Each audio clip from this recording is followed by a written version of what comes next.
This program is produced by the volunteers of Tellico Village Broadcasting. Welcome to another Loudon County Update. I'm your host, Elliot Domans, and with me, a man who needs no introduction, but he's going to get one anyway. Henry Cullen, the chairman of the Loudon County Commission. Henry, good morning, my friend. Good morning, Elliot.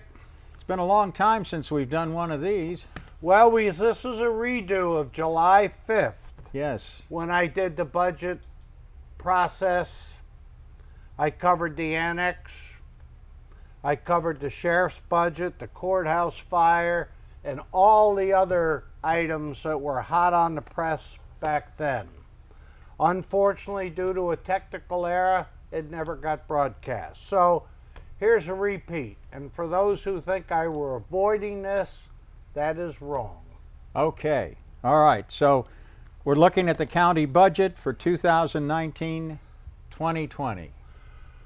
Okay, Elliot, let me take you through the budget process. It was a difficult year, to say the least. We were faced with the courthouse fire, which started the discussion on a new annex over in Loudon City. And of course, who could forget the sheriff's budget? Our responsibilities on the budget committee, and there's 5 of us. There's Coach Satterfield, Van Shaver, Dave Mears, and myself, and the mayor. By law, the mayor is the chairman of the budget committee, and I chair as vice chairman. So anyway, the process of the budget under TCA, the Tennessee Codes Annotated, is that it's the budget committee's responsibility to present a budget to the total commission for adoption, and hopefully before July 1st. We were on track, Elliot. Absolutely no problem. We go through every department, every line item, and we look for savings. And we're right on track with the budget. And then along came the sheriff. And the sheriff's budget request was 6 new deputies, 4 new vehicles, extremely huge raises, and 36 new jailers. The total package was a $3.1 million increase year over year, which would have presented us with a 22 pennies tax increase, or 12% year over year. Okay. When I talk about the 6 pennies in the rural school debt, they're just sitting there. Right. But if I move them out of rural debt into the general fund, they're worth about $183,000 a penny to us. Okay. So that gives us... That gave 3 pennies to the sheriff's budget. Right. And 3 pennies went to taking care of the bond issuance for a possible new annex. So that's why it was done. They were just sitting there gathering dust, not doing anybody any good. So we made the transfer. Okay, so the value of a penny when we're talking about county pennies is $183,000 per penny. That's it. Okay. So you take the 180.35 times 180 and you have what the penny is worth as far as the general fund and the total county budget. Fantastic. So a penny is really worth something here in Loudon County. Yeah, it's not something you throw in the jar at night to accumulate. In government, it's worth something, big time. Oh, wow.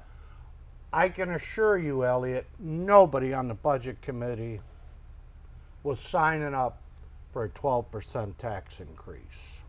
That's good to hear. It was totally out of line. After a lot of going back and forth with Tim Geider, the sheriff, and Jimmy Davis, the chief deputy, we settled on 3 new deputies for the road, 1 new vehicle, 2% raises, and 15 new jailers to complement the 31 jailers he already had in place. That was what went forward in the budget that was published. And to do that, we used 3 pennies out of 6 from the Rural Debt School Fund. We published the budget as required by TCA. Subsequent to that, the sheriff returned and said, hey, I can't live with that original deal. I need to have all 6 deputies, 4 new vehicles. He needed the huge raises and 36 jailers. At that time, no deal, contrary to what you may have heard, no deal was made. The budget was already published in the newspaper. To change it at this point meant we would have to go back and redo the whole budget, publish it, redo the public hearing, redo the budget adoption night, redo the review. And that would have been a total nightmare to have to go through that, I would think. Well, we were 100 hours already into this budget. To redo it would have added another 25 hours. So he was told no, that we wouldn't change his original request, and that if anything would happen, it would have to be a floor amendment on the night of budget adoption. Okay, the public hearing was held on June 19th. And the public told the sheriff loud and clear what they thought about his raises and a tax increase. And quite frankly, from my point of view, it was kind of embarrassing for Tim Guider and Jimmy Davis that night. The public came out in droves and said, we don't want a tax increase. So what's required by TCA, Elliot, is after the public hearing, the budget committee reconvenes. We did that on June 19th, and the sheriff and Jimmy Davis joined us, and they immediately removed the raises off of the table. And some of those raises were extremely out of line. He then asked for 4 new vehicles, 2 school resource officers, 1 court officer, and 9 additional jailers to be phased in over the 15 already that have been approved. We could not vote that night, that afternoon.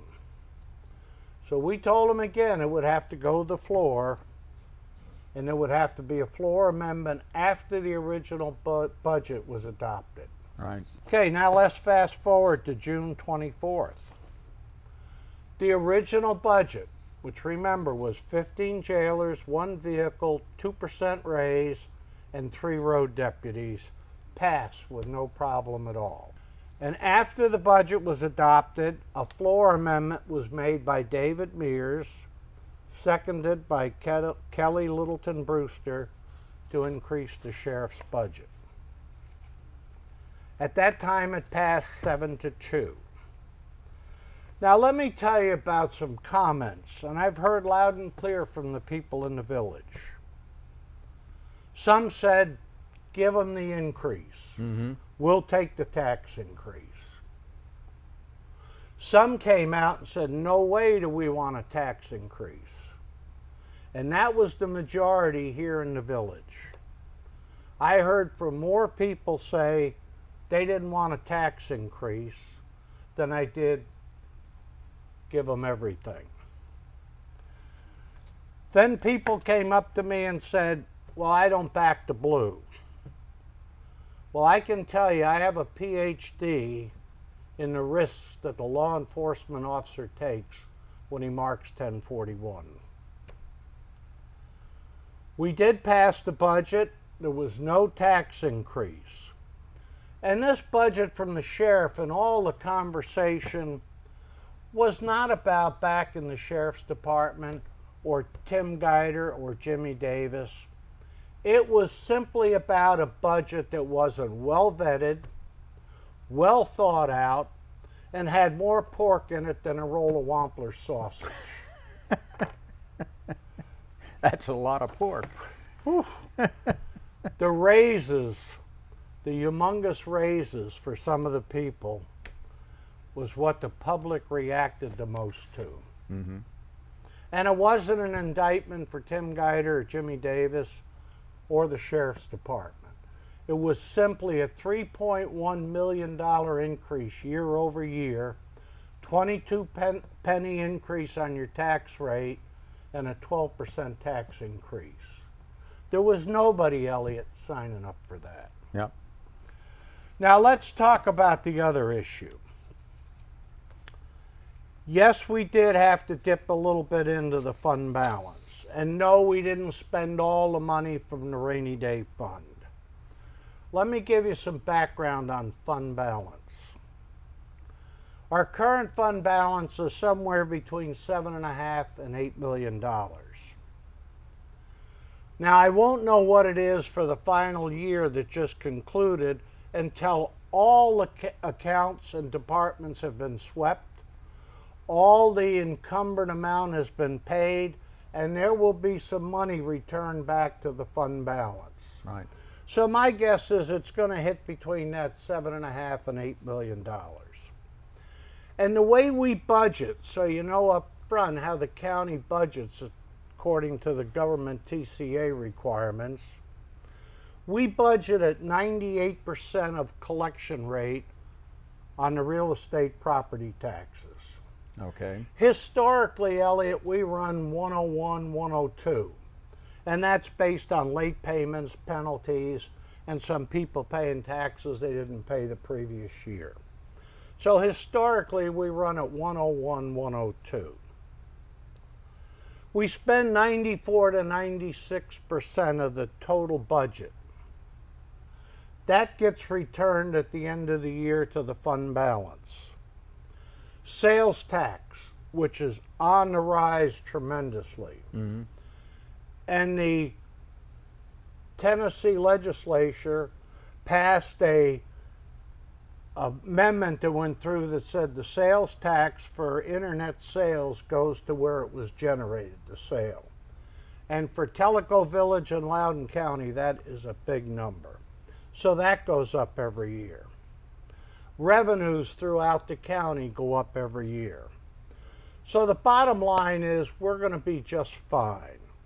Now, if you look at what we did for the sheriff, he did pick up 3 more deputies, 2 school resource officers, 1 court officer. He did get some additional vehicles, and he has the option to hire 9 more jailers if he needs them over the 15.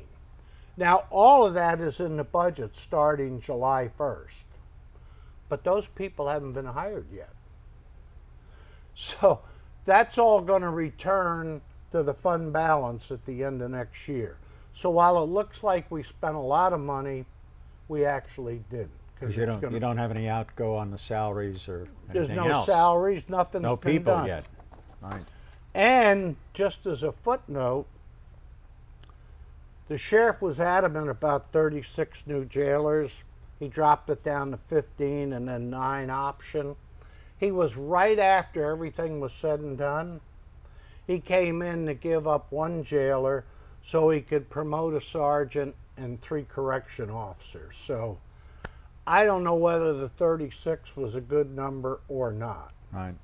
And you got to remember, when the jail opens in January of this coming year, it is not going to be at 100% occupancy. Hopefully it'll take a while to fill it up. I hope I long hope while. so. So anyway, the bottom line to the budget is we'll be just fine this time next year, and you didn't get a tax increase. Good. Now let's talk about what happened.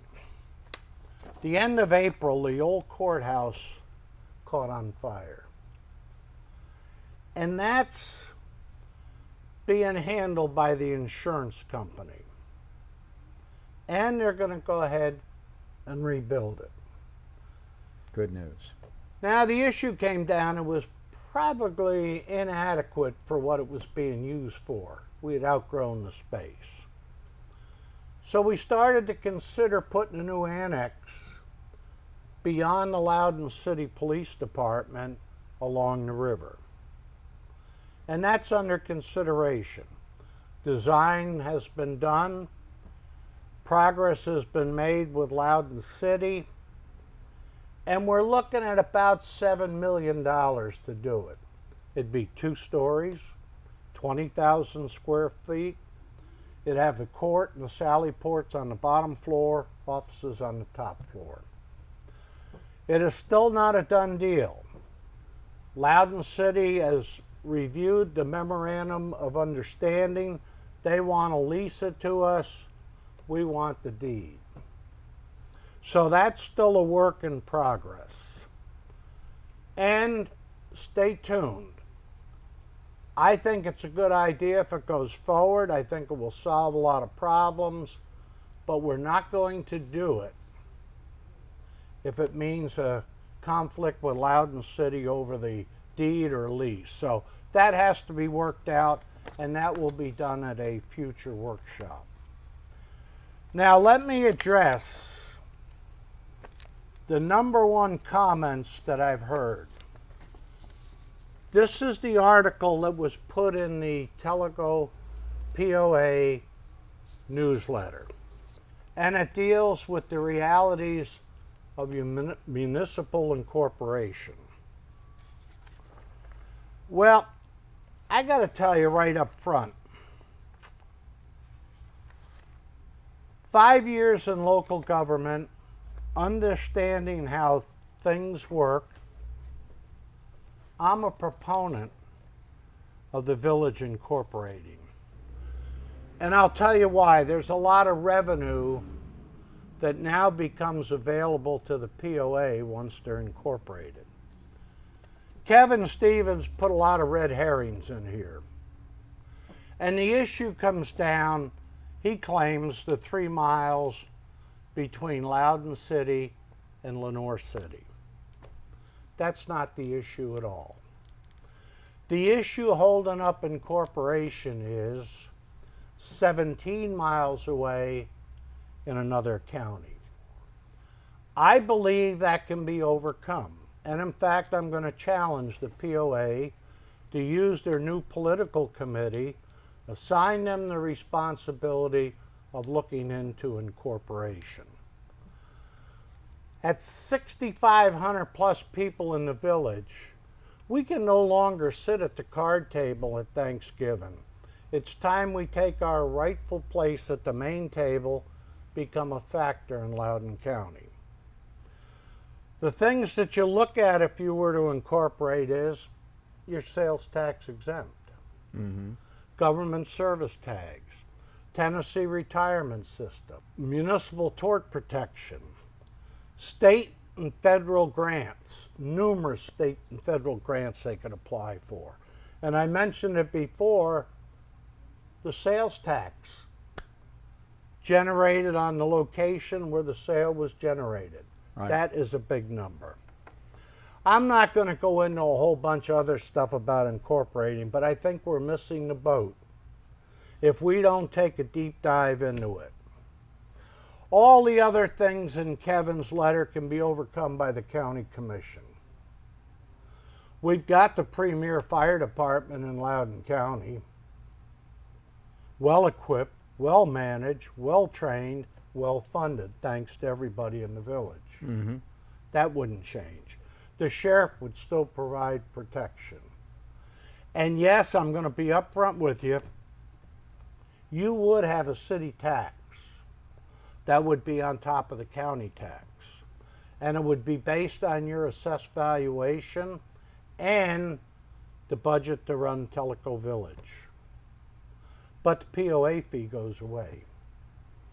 So, Bruce, Winston, and crew, take a deep dive into incorporation. I think you're missing the boat. Okay. Henry, that's some fantastic observations about the possibilities for the future.